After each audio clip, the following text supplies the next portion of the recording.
Om Ajnanatimirame Sri Guruve Namaha. Nama Om Vishnupadaya Krishna Prasthaya Bhutale Srimate Bhaktivedanta Swami Iti Namine. Namaste Saraswati Devi Gauravani Pracharini Nirvishesha Sunyavadi Paschatya Desatarini. Jai Sri Krishna Chaitanya Prabhu Nityananda Sri Advaita Gadadhara Srivasadi Gaura Bhaktavrinda.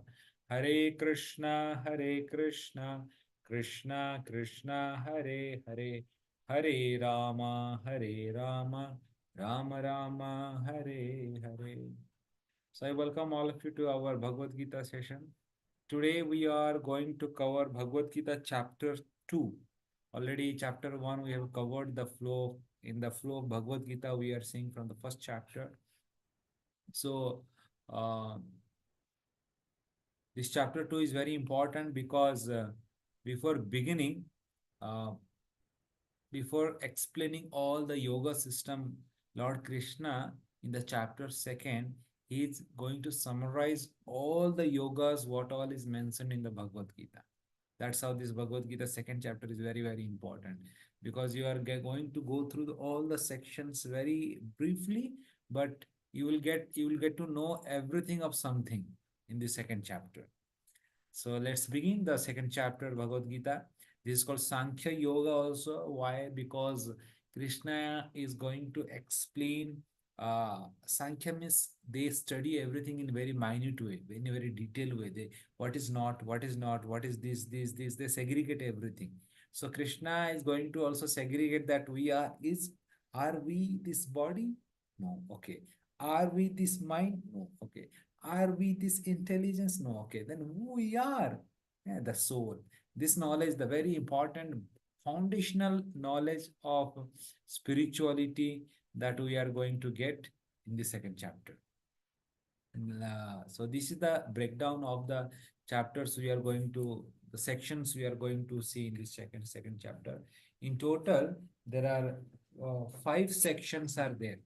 Uh, you can see the first thing is that uh, Arjuna was thinking Krishna as his own friend, but when Arjuna was in dilemma and he was going through all this turmoil, he is going to accept Krishna as his own teacher. And when the Krishna become his own teacher, and then Krishna starts smiling, because till now he was the friend, but now the friend going to turn into teacher. And Krishna explains everything in such a detailed way about the spiritual fundamentals. That is from the second section. The first thing, the foundational block or the basics of spirituality is that we are not this body, we are the spirit soul. That is the main concept. Gita begins from there. That's how any spirituality, any religion you practice, the basis is that we are not the body, we are the soul. Because the moment you are in the bodily platform, it's very difficult to uh, understand spirituality. Because spirituality deals with the spirit, with the Atma, with the soul. And the moment you accept that we are not this body, but we are the soul, that is the time we can advance in our spiritual journey. That's how it's very important. Krishna begins from there. And then the third section, Krishna explains about the enjoyment. Karma yoga, he explained basically that if you do your duty very properly, you will get all the happiness in your life. Basic. And then he tells that, okay, if you're not interested for enjoyment, then do your duty in a detached way. That is the Niskam Karma Yoga, he explains. And then Arjuna asked a question that what are the qualities of a person who is very elevated and exalted person? And that also Krishna explained in the 5th section. So these are the 5 sections mentioned in the second chapter. Let's go into all these sections. So I'll take you briefly into all these 5 sections of second chapter. The first section, you can see, uh, Arjuna is very perplexed because if you see the first chapter we have already discussed, Arjuna was crying, Arjuna was trembling, Arjuna was not in a mood to listen. And he was thinking, how can I kill my grandfather? How can I kill my teacher? Like, Krishna, why you are making me to kill my own relatives? Come on, how can I do that? So Arjuna was in a very turmoil and in very piteous situation. And Arjuna is feeling a lot of compassion. And in that compassionate state, Arjuna is asking Krishna that it's actually not possible for me to do this. And and Arjuna is still that how can I kill my own relatives? But after getting all these uh, points from Arjuna, Krishna disapproves everything. Krishna is telling that you are a Kshatriya, you are a fighter, and you are coming for fighting in the war field. This is not the time to show your compassion. This is not the area to show your compassion. Here you have come to fight. You are a fighter. So become a brave man and fight. And then Arjuna expressed that these are my relatives, these are my worshipable person. How can I kill my grandfather and teacher?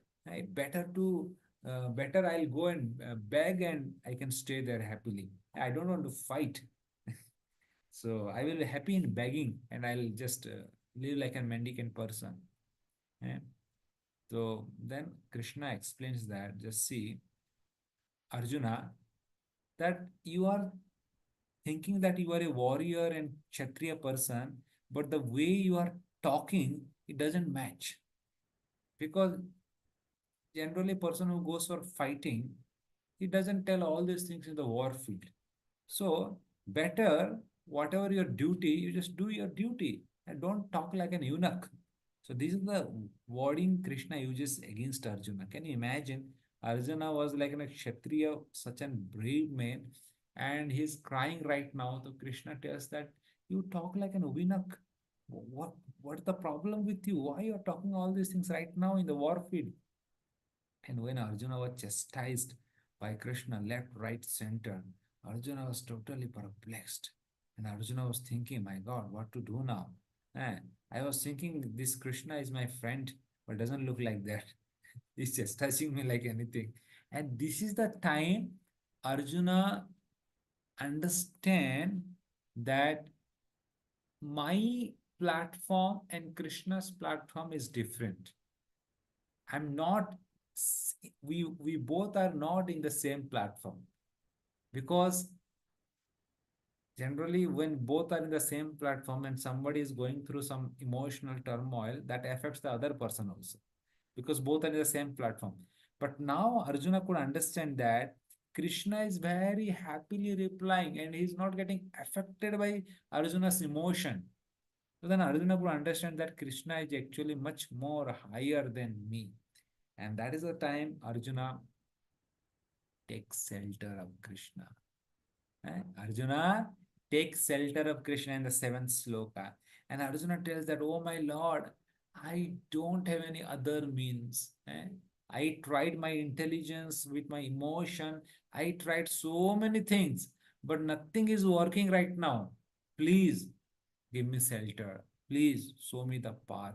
I am surrendering unto you. Tadvidi pranipadena pariprashnena sevaya. So Arjuna, at this moment, the friend is getting turned to a disciple. Eh? And then, if you see, in the last sloka, 10th sloka, Krishna is telling, Krishna is smiling. Oh, wow. You are surrendering to me. Really? So Krishna was saying that till now Arjuna was debating, right? Arjuna was countering Krishna and he was giving different reason not to fight. But this is the point. Right now, Arjuna is surrendering to Krishna and he's telling, I am a disciple. Just instruct me the way you want me to do, or what is right and wrong. I don't know. Please tell me. So Krishna was smiling, seeing a um, friend getting turned to a disciple. And then Krishna opens his mouth. Till now, Krishna didn't say much. Krishna was listening. So Krishna is explaining a very strong message here that if you want to advance in spiritual life, rather than giving our opinion, giving our suggestion, complaining all these things. We should be submissive and surrender ourselves to our spiritual authority and listen what they are telling us. And in spiritual life, it is much more important is to hear than speaking. Because when you hear what the guru, the spiritual master, the spiritual authority, they are saying, that is much more beneficial to a sadhaka to advance in the spiritual life. And from the 11th sloka, Krishna starts speaking the knowledge of Bhagavad Gita. Let's see what all things Krishna is explaining here in this. So this is the 11th verse to 30th verse. Krishna is explaining about the Jnana section or the Sankhya section. On this, the chapter name is Sankhya section. So first Krishna is telling, come on, Arjuna, why you are lamenting? You are lamenting like a fool. You are telling that you are an intelligent gentleman, but the way you are lamenting, it doesn't match with you. It's like somebody is saying, I'm a warrior, I'm a brave warrior. But when he is seeing the enemies, he is trembling, crying. Are you are telling that you are a brave warrior and it doesn't match your symptoms. So Krishna is telling, Arjuna, you are so famous as a warrior. And if you lament like this, it doesn't match only. And then Krishna tells the very important concept of Bhagavad Gita. Dehinosmin yatha dehe khomaram yovanam jara tatha dehantara prapti dhirastatra namoyate. Arjuna, you are thinking that you are going to kill your parents, grandfather, teacher, but actually you can't kill them. Why? Dehinosmin yatha dehe. That there is another deha inside this deha. Eh? What is that deha? That you are seeing only the outer bodily covering, that you will destroy that body. Actually, there is a spirit soul inside that body, and that will not get destroyed, even though you destroy the body. So why you are lamenting? So that is the point of the basic concept Krishna explaining that you cannot kill anybody because Arjuna was lamenting that I am going to kill my grandfather, teacher. So they are not going to die. Don't lament about their life. They are eternal. They will be always living permanently in this world. They are happy. Don't worry about them. And then somebody may say that, but how come you will kill your relatives? You will feel pain, right?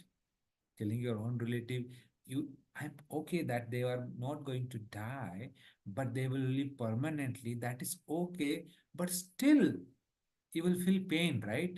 When somebody will, your own relative is going to die. So then Krishna explained the next concept is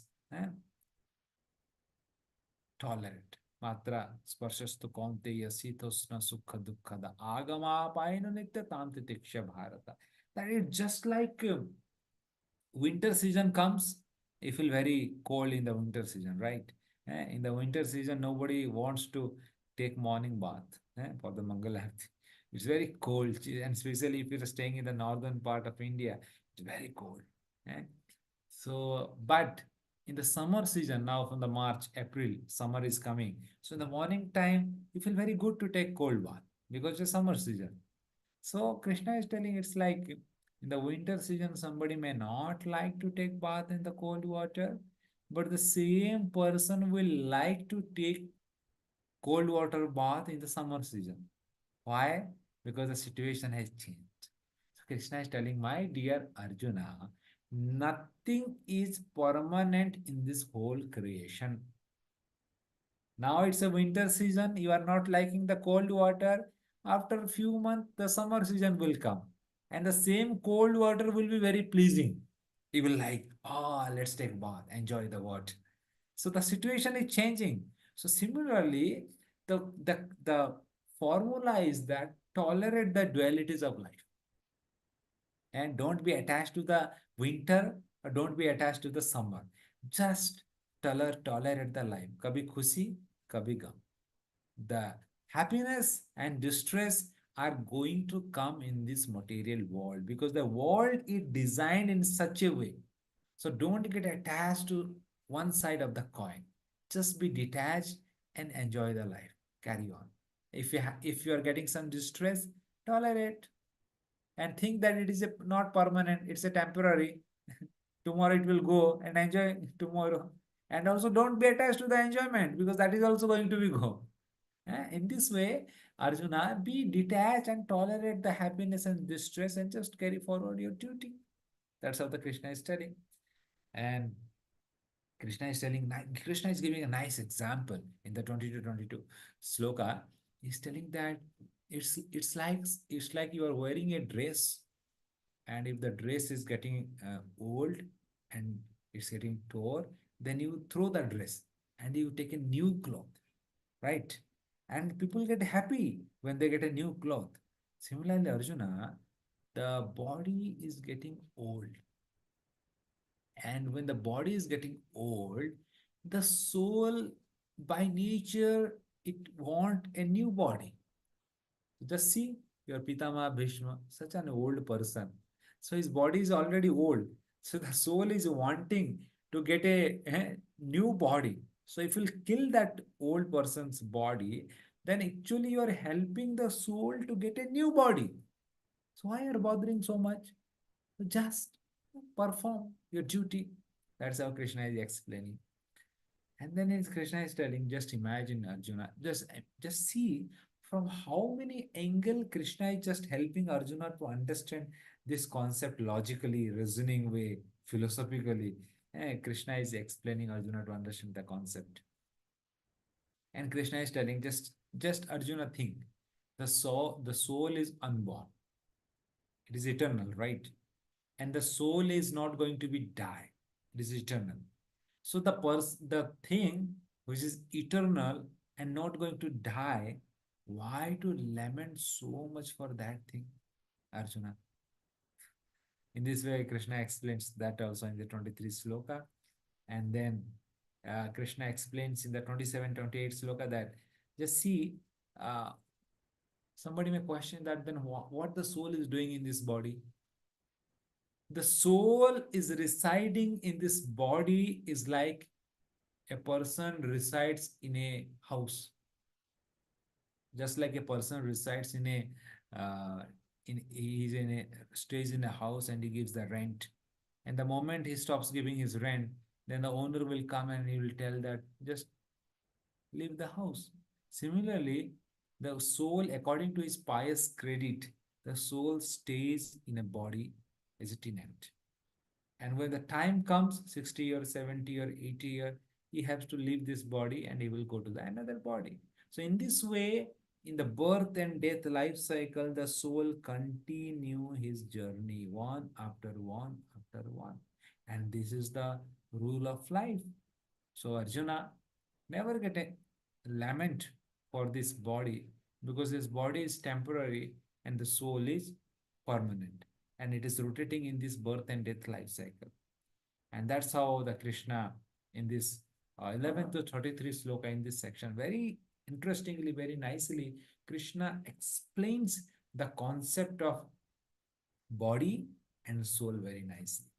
And we'll go to the next section, the third section. Now, Krishna explains about the Karma Yoga. I was telling that second chapter is like the summary of all the yoga.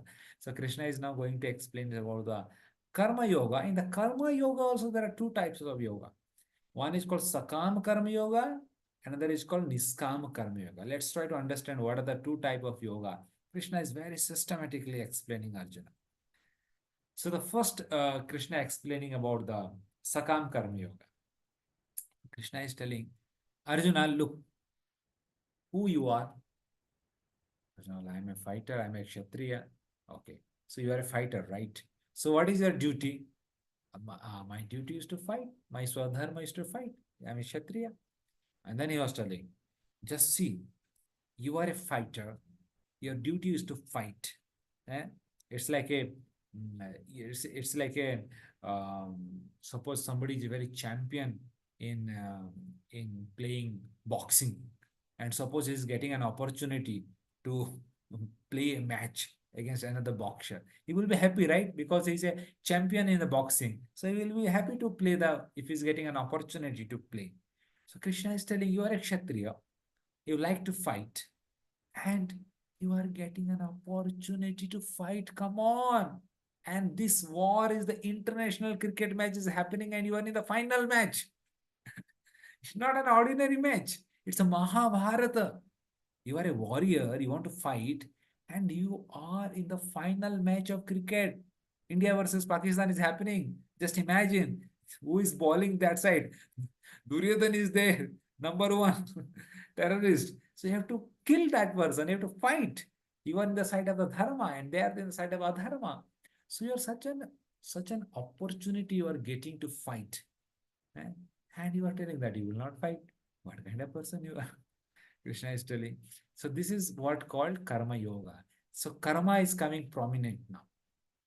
So he's telling, just see, Arjuna may say that, Are Krishna, I cannot fight here. How can I kill my own relatives? It's okay, you're telling my duty is to fight, but when they are enemies and you envy them, you become, by seeing them, you become very angry, then you can kill that person. They are all my relatives. How can I become, how can I get anger to fight with them? I don't get that. Not possible for me. So Krishna is telling them, and they are, just imagine who all are there. They are Dronacharya, Pitama, Bhishma. I don't think I can defeat them. They are the stalwart warriors. Krishna tells that, okay, if you will lose that, then what will happen? If you will get killed in the war field, because by while performing your duty, you are getting killed, so you will be go to heaven. So there is no loss. And if you win the match, then you will become the king. No loss. In the both case, you are the enjoyer. If you die, if you lose the war, then you'll go to the heaven. You will enjoy in the heaven, right? And if you win, then you will become the king of whole earth. And again you will enjoy. So what is the lose? What is the loss? Why are you bothering? And that's how. And then Krishna tells that, but if you will not fight, then you will get sin because you are not doing your duty. And not that much. People will tell that, hey, just see Arjuna. Arjuna darpok dar gaya. People will see that, just see this Arjuna, by seeing our war field, the Arjuna got fear in his heart and he flew away from the war. And people will criticize you. And for an warrior, criticizing is worse than death. It's like a Sachin is batting and somebody will say, अरे सचिन डर गया उस bowler से. सचिन बोला क्या बोला तेरी तो कौन बॉलिंग कर रहा है आज बोलेगा. So it's like that. You are like that Sachin Tendulkar of war. And if you will not fight, then people will say that you are fearful for the of the Kauravas. And people will criticize left, right, center. And that is worse than death. In this way, in this section, Krishna explains about the concept of karma yoga, that how at every situation of life, performing our duty is very, very vital. No matter whether we like to do or not like to do, still we should perform our duty in a equipoised manner. That is what the concept of karma yoga. And while performing that duty, the result is also you get very good result. That is called sakam karma. But Arjuna is not happy. Like, kya enjoyment. I don't like to enjoy all these things. I'm a devotee. Yeah. Why to enjoy? I don't want heaven. I don't want to be king. I don't want all this enjoyment. Krishna will, okay, wait. You don't want to enjoy? Okay. There is also another way is there. I'll explain the another yoga. So if you don't want to enjoy, then there is another yoga that is called Niskam Karma Yoga. You can do Niskam Karma Yoga, and there also you can perform your activities. And that is how Krishna explains the concept of Niskam Karma Yoga. So what is this concept of Niskam Karma Yoga? It's like you are working you are doing some job, and while doing some job, you are expecting a good package, good salary, promotion, all the incentives everybody likes, right? And when you get that, you become very happy. And in the financial year, when it is going to end, people write so many things, that what all things they have did in the last year, this that they write, and they send to their boss, so that they'll get a good promotion in the next financial year. And when they get, they become very happy. It's like a sakam karma yoga. But here Krishna is explaining, if you are not interested for the money, fame, prestige, then okay, you just do your duty irrespective of the promotion. Whether you are getting promotion or not getting promotion, why worry? Just do your duty. If they give promotion, happy. If they not give promotion, happy. So Krishna is telling, if you don't want to enjoy, then also be equipoised. Don't get attached to the uh, win or loss. Right? Just perform your duty, because you're a warrior. Perform your duty. Whatever you get, that is accept as a token of gratitude towards the God. And Krishna explains that Vyavasayatmika buddhi, just be focused on your duty. Vyavasayatmika buddhi ekaha kuru nandana. One pointed focused on your duty and do your activity very nicely. Don't be get attached to the uh, result. And whatever is good for you, God will give that. And then Krishna explains that, but Arjuna, what is the obstacle in this Vyavasayatmika buddhi? Bhoga Aishwarya Prasaktanam. This Bhoga and Aishwarya, these are the two things. Krishna tells that when you are attached to these two things, it steals your consciousness. Bhoga means what? Enjoyment tendency, propensity. And Aishwarya means what? Opulence. So when you have lot of money, wealth, name, fame, prestige, enjoyment, then it is very difficult to do the duties. You can see in the past history, whenever the kings, they are so much attached to the enjoyment, eh, then they fail in their duties. But if you see the kings, those who are very duty bound, and they are not too much to enjoyment, sense gratification, they contributed a major contribution to the society. They did a lot of good thing to the society. And that is what Krishna is explaining here, Arjuna, that don't think about your enjoyment. Think about the society. Just come out from your cocoon and think about the society. What would be the good for the society? You are thinking about yourself, that how can I kill my grandfather? How can I kill my teacher? Just come out from your self-center. You are becoming very selfish. Niskam means you are thinking about the society, that the society, the dharma should be there, right? If Duryodhana become the king, then in every family there would be a Draupadi Vastraharan. Do you like that? So, how the society will remain in a peaceful ambience, keeping dharma in the center? Think about that. So, for the welfare of the society, you have to fight the war. And that is the concept called Nishkam Karma Yoga, where you are not in the center, but the dharma is in the center.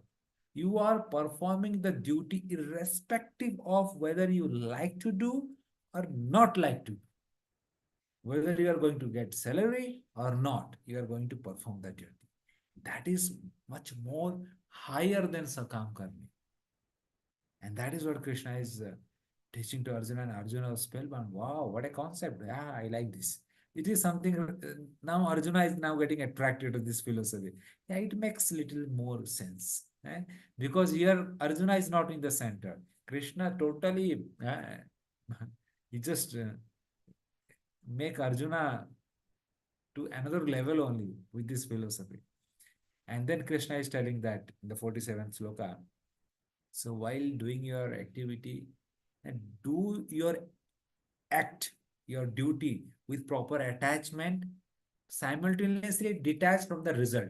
See, the beauty is that attachment, detachment, both are there. Attached to your duty, detached to the result. What a beautiful concept Krishna is explaining. Attached to your responsibility, but detached to the fruits, the result. If every person, every politicians will follow this principle, then the country will go advance like anything.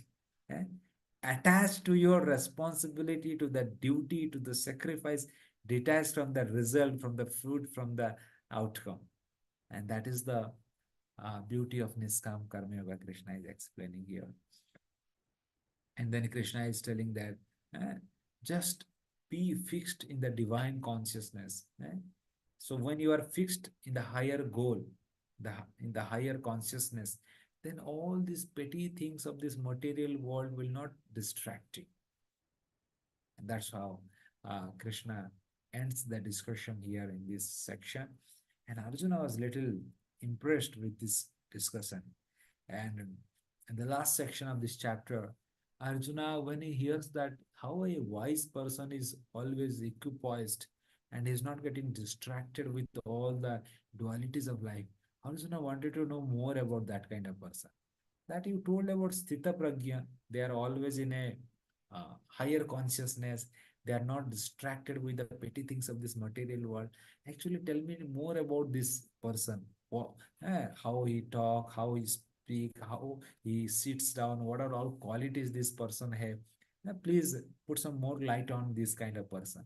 Because Arjuna was thinking that I should become like that, wise person, a equipoised person.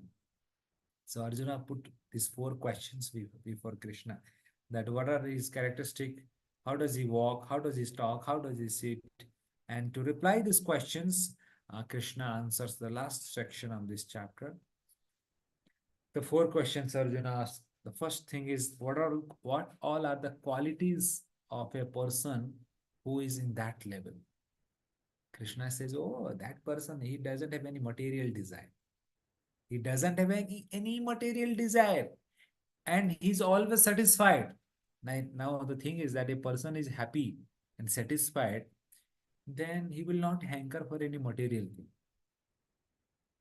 Otherwise, if a person is not satisfied within the heart, he has a n number of things to get in the life.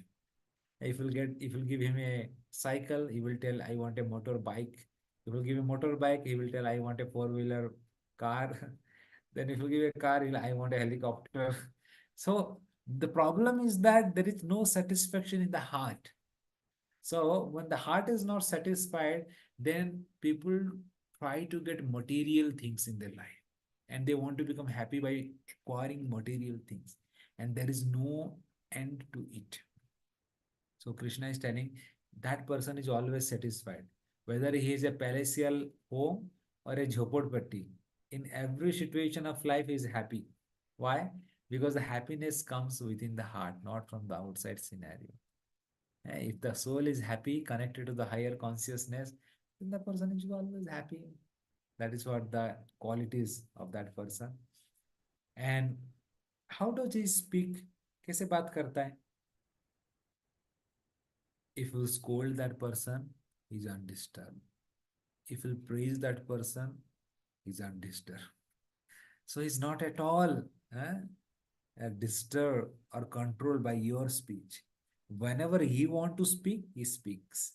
He's not controlled by your speech because he's controlled within and he's detached from all the material situations.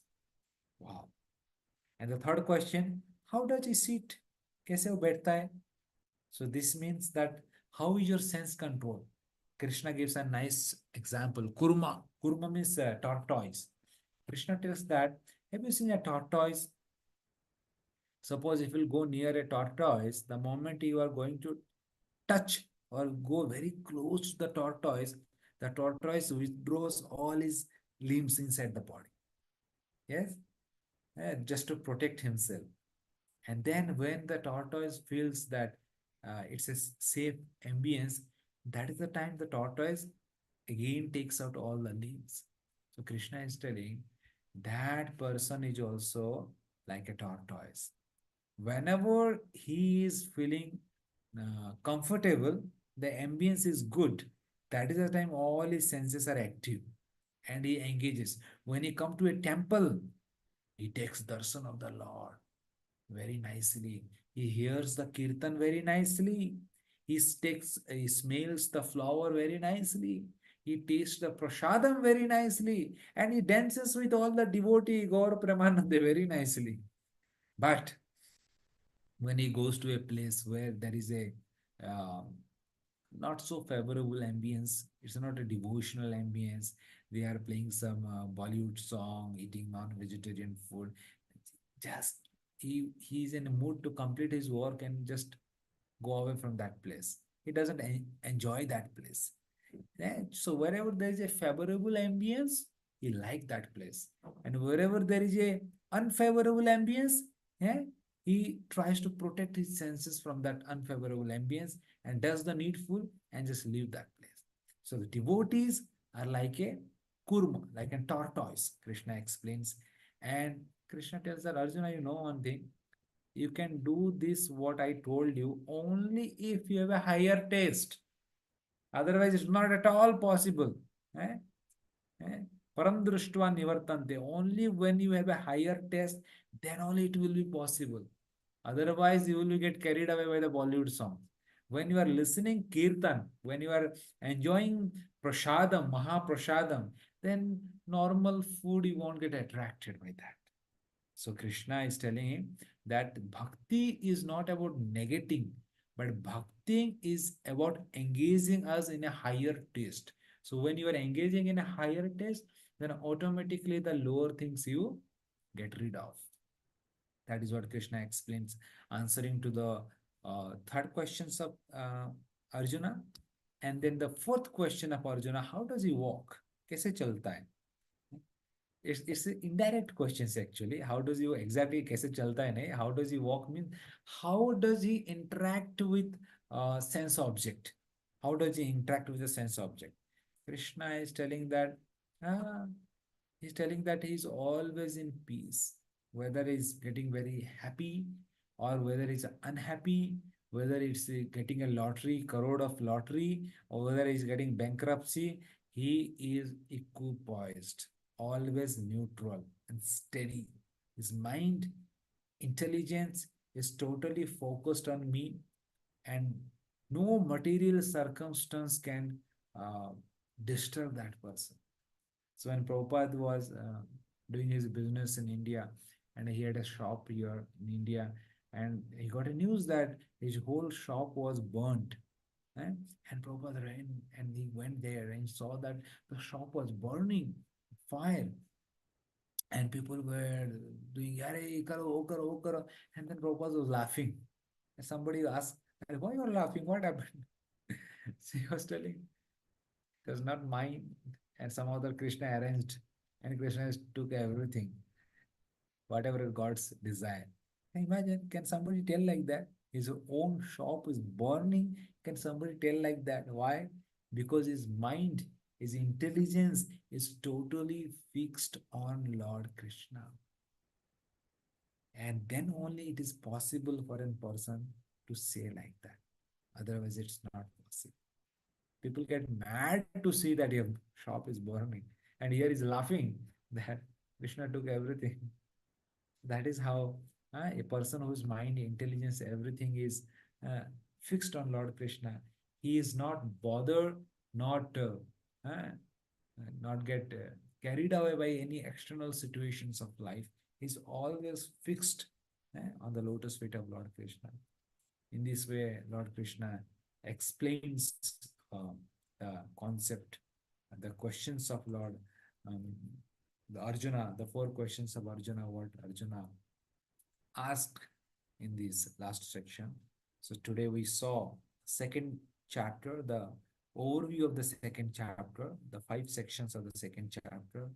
The first section we saw how Arjuna is a friend of Lord Krishna, and he was trying to argue with Lord Krishna, but at last he failed that he understood that it's not his cup of tea. He cannot come to a conclusion, and he accept Krishna as a teacher. The friend turns to teacher. Yeah? That is how the first section. And second, Krishna starts answering to the questions of Arjuna. The Krishna first established the basic foundational concept of spirituality, telling that we are not this body, but we are the spirit soul. And then the third section of Krishna explains about the Sakam Karma Yoga, that Arjuna, whether you fight or not fight, if you fight, if you win, then you will become king and you will enjoy. And if you die, because you are dying while performing your duties, so you will go to heaven. You will enjoy that. So it's a win-win situation. Why you are thinking it's a lose-lose situation? Come on. That is the concept Sakam Karma Yoga Krishna explains. And in the fourth section, Krishna explains about Niskama Karma Yoga.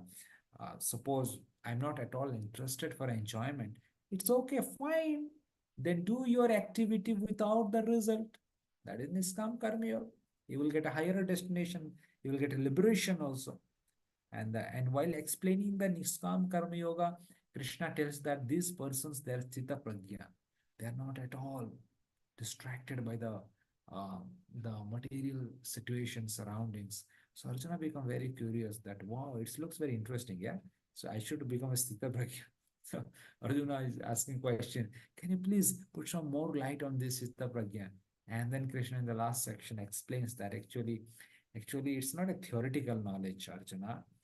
Though persons who are connected with a higher consciousness, God, they can only exude these qualities. It's not that a bookish knowledge that you read something and tomorrow you can exhibit. So in this way, in this five sections, we saw today second chapter of Bhagavad Gita. This is one of the biggest chapter of Bhagavad Gita, but by just this is just the overview I just explained, the gist of the second chapter. Actually, if you go sloka by sloka, then it's like an ocean. It's like an ocean. Every sloka is a beautiful seed verse to understand so many things from Bhagavad Gita. But in this series, we have focused to uh, understand the basic overview flow of Bhagavad Gita in 18 days, 18 chapter of Bhagavad Gita. So in this way, today we cover the second chapter, Bhagavad Gita. Okay, so anybody have any questions or any comment? All they can just, I'm giving the access. You all can ask any question or any comment or anything you like to share. Anybody? Hare Krishna. Can unmute yourself and you can ask.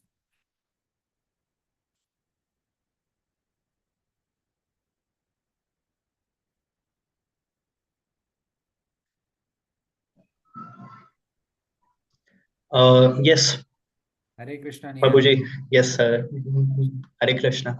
Yeah, so in that shlok, it was actually mentioned that you can only withdraw all of your senses only if you have that higher taste.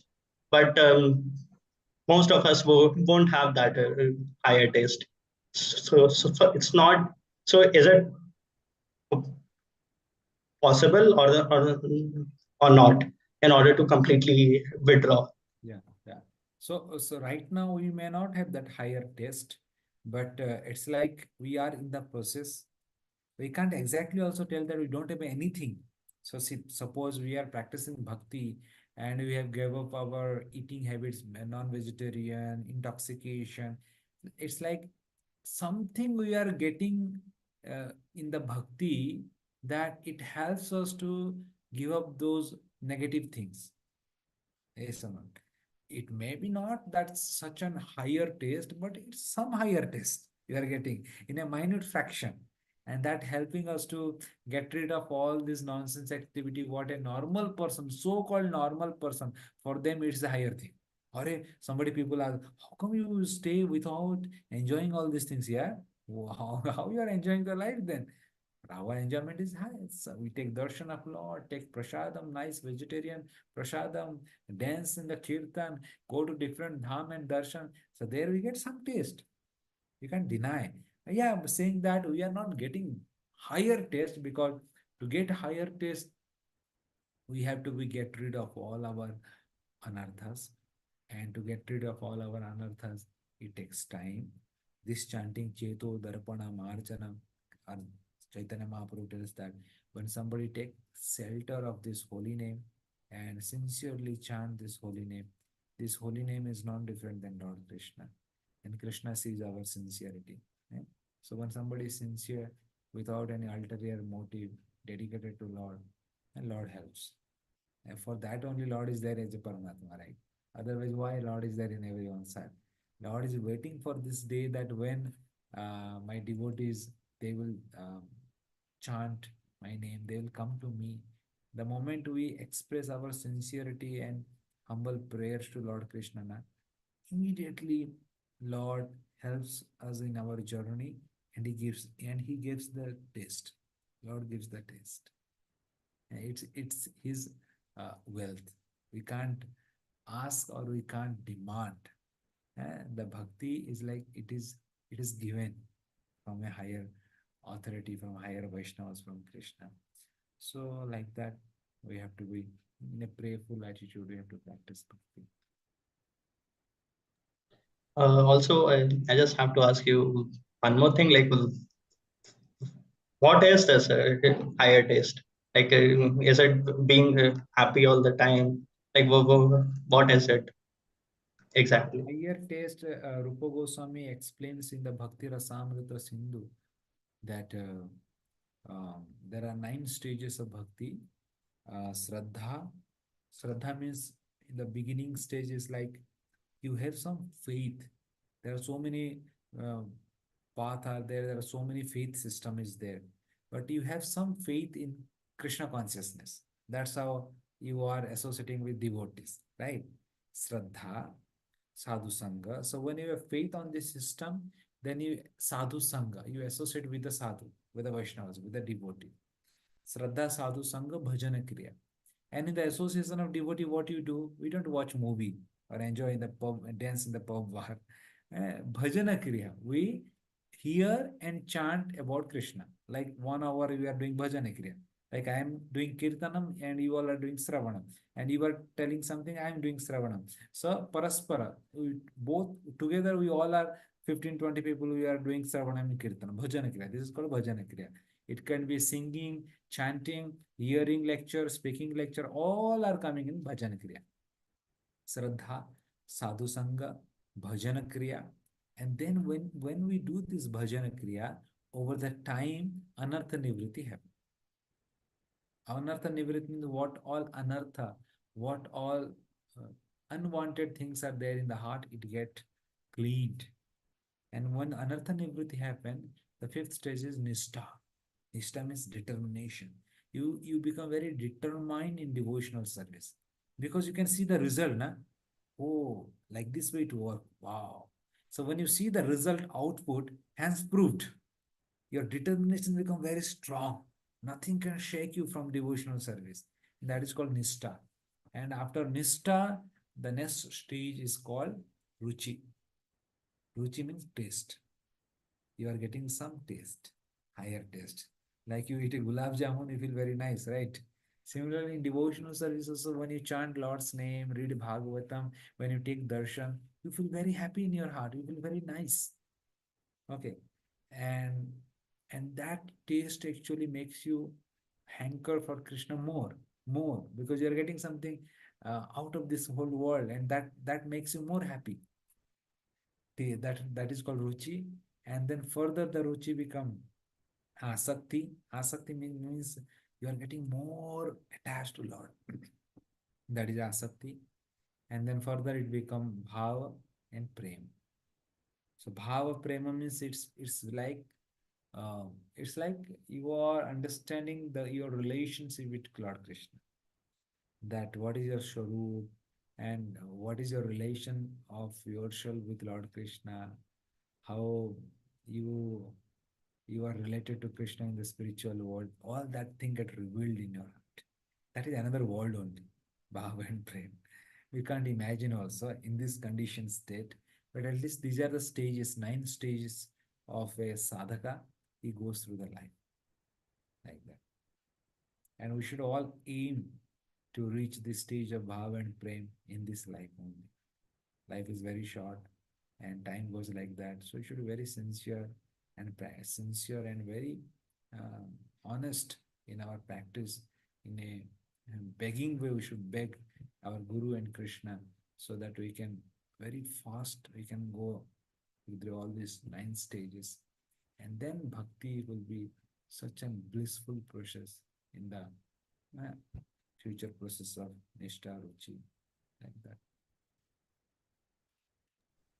Okay. Hare Hare Krishna. Krishna.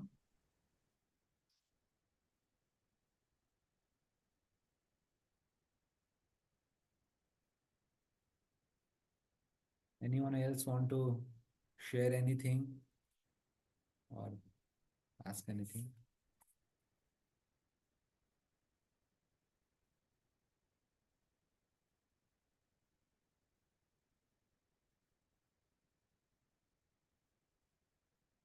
Or any point in the lecture what you like, if anybody want to share from any of your realizations? Yes, Uddha Bhakti Mataji. हरे कृष्णा पंचंग प्रणाम प्रभु सभी वैष्णव के चरणों में हमारा दंडवत प्रणाम actually Prabhu you explain entire second chapter and entire review you given. I like that very much, and in my memory also it is fixed. That is first you explain that is what questions Arjuna asked. Then second, body and soul experience. Then Sakam Bhakti. Then after Sakam means before to that you explain Karma Kanda. Beyond that we have to go as a Sakam Karma. And whenever desires are fulfilled means if you doesn't want enjoyment, then go to the Nishkam Karma Yoga, and then Nishkam Karma Yoga to last, that is devotional service. And when that Prabhuji asked question, that time you explain actual practical application of second chapter, that is Adhoshraddha, Sadhu Sang, Bhajan Kriya and Anartha Nivrutti. But Prabhu, I want to ask one question, that is uh, without enjoyment means that is Nishkam Karma Bhakti. But sometime many of the people which goes to the Nishkam Karma Bhakti, that is due to some frustration also. That is means they doesn't get enjoyment in material life. And that time they are going to spiritual life. That Nishkam Karma and actual Vairagya, that may be different. And how to identify that Nishkam Karma or Vairagya, or because of frustration from material, that person is going towards the spiritual. Hare Krishna, that is Ram Prabhu. Hare Krishna. Yeah, sometimes people come to spiritual life because they are very frustrated in their material life. Sometimes they don't get a job, or they're frustrated in the family life, or they're not happy. So sometimes they say, Swami ji हमको भी आश्रम में ले जाओ. मतलब क्यों, क्या हो गया? मन नहीं लग रहा है. There are so many problems in the family life. So it's a yeah, because the material world is designed in a such a way that no matter how much you want to become happy in this material world, it is designed in such a way that miseries for sure it will come, whether through family relation or through your material professional career, or through your body disease.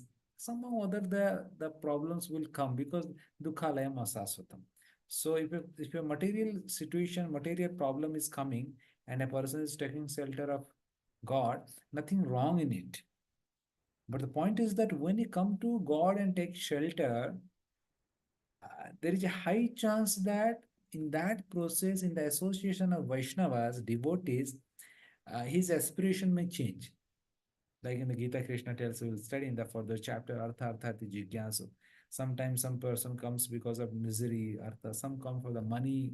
Arey, mandir jayenge to job lag jayega. And he is giving one nariyal and asking for 1 crore. People are like that. And different people come with a different desire. But the beauty is that when they get associated with a Vaishnava, their aspiration may change. Wow. Na dhanam, na janam, na sundarim, kavitam jagadi sagai. Here the people are praying that they don't want wealth, don't want money, nothing. My God, what kind of people these are? And we have seen that so many people come to temple, to our ISKCON temple with so many material desire, but in association with the devotee, their material desire also changed. The other day I was telling the story of that a person was planning to steal the golden watch of Prabhupada. And he came to Juhu temple. And when he saw Prabhupada, the magnanimous nature of Prabhupada, he just revealed his heart that Prabhupada, I am a thief. And I just come here to steal your watch. Prabhupada was giving his watch practically, take. And he was crying, like a child. And then Prabhupada told that you stay in this temple only. And he became a devotee.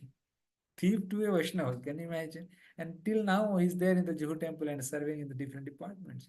So, like that way, that whatever impetus a person may have, if you're coming towards Krishna and connecting with the devotees, and there is a high chance that by the association of a devotee, he may become a devotee.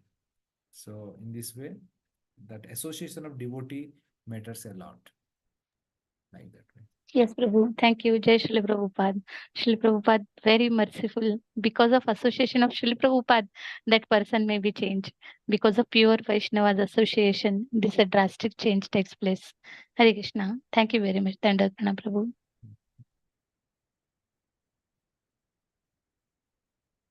Hare Krishna, Hare Krishna, Krishna Krishna, Hare Rama, Hare Rama, Rama Rama. Prabhu, Hare Krishna. How to means practically apply this second chapter in our life? Means how to live this second chapter in our life?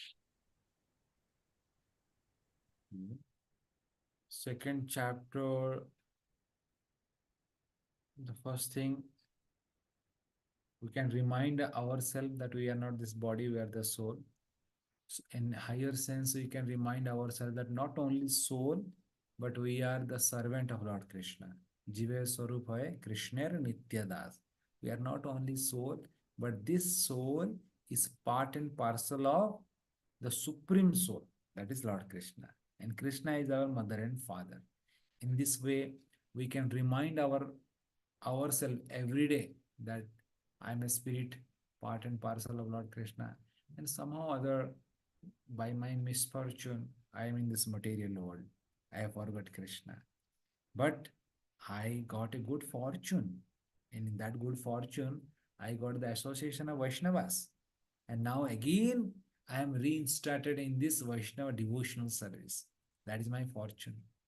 And in the later part, we can see that any seva, any devotional service I'm getting to do, we should not having an ulterior motive, just like Niskam Karma Yoga. Whatever seva is given to us, when we should not think that ye seva karunga, to I'll get this. If I'll do this seva, then there is no perks. This seva, so much of opportunity. So without having this ulterior motive, whatever seva our guru, our spiritual authority is giving us, with wholeheartedly, we should do our seva, devotional service. Then definitely Krishna will become very happy. So that we can learn from the Niskam Karma Yoga.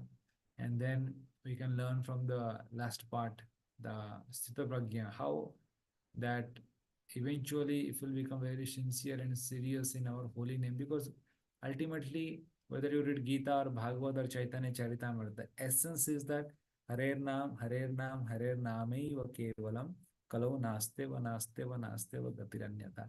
The essence is that chanting of Lord's holy name. And that is what our spiritual master Gurudev has given us at the time of Diksha. The mala he gives, right? Chant the holy name. So, and this mala, the other day somebody was telling that this mala has the holy name Harinam Prabhu. And this Harinam Prabhu only reveals the guna, rupa, lila, everything in this holy name. So when you take very ardently, very sincerely this chanting process, then automatically you'll get the higher taste in our life. That's how Rupa Goswami was singing Tunde Tandava. Rupa Goswami is telling that when I'm chanting this holy name, I feel that Krishna is dancing on my tongue, and I hanker to have millions of ears so that I can hear the holy name. And I want to have millions of tongues so that I can chant. Why? Because I'm feeling so happy in chanting the holy name. So like that, this hankering to taste the holy name, to serve the Harinam Prabhu should have. So, and once the devotee is getting this taste in the holy name, automatically all the material things of this material world, it will be there, but it will not affect the consciousness of the devotee. Like Haridas Thakur, he was chanting 192 rounds every day. Even Maya Devi herself come to entice Haridas Thakur. She failed. Mayadasi, Prema Mage Ithe ki Vismay, Sadhu Kripa Naam Vinu Prema Na Janmay. So Maya Devi is asking, please initiate me. Haridas Thakur gave Diksha to the Maya Devi only. So that is how the power of higher taste. So we are hankering to develop this higher taste in the holy name. That is like the core practice in our sampradaya. We should be very careful on that. So this is what few things I can understand what we can apply in our day-to-day life for this chapter. Prabhu. Thank you very much, Prabhu. Dandavat Pranam. Hare Krishna. Okay, anything else? Anybody want to share or any questions, or otherwise we'll end today's session here.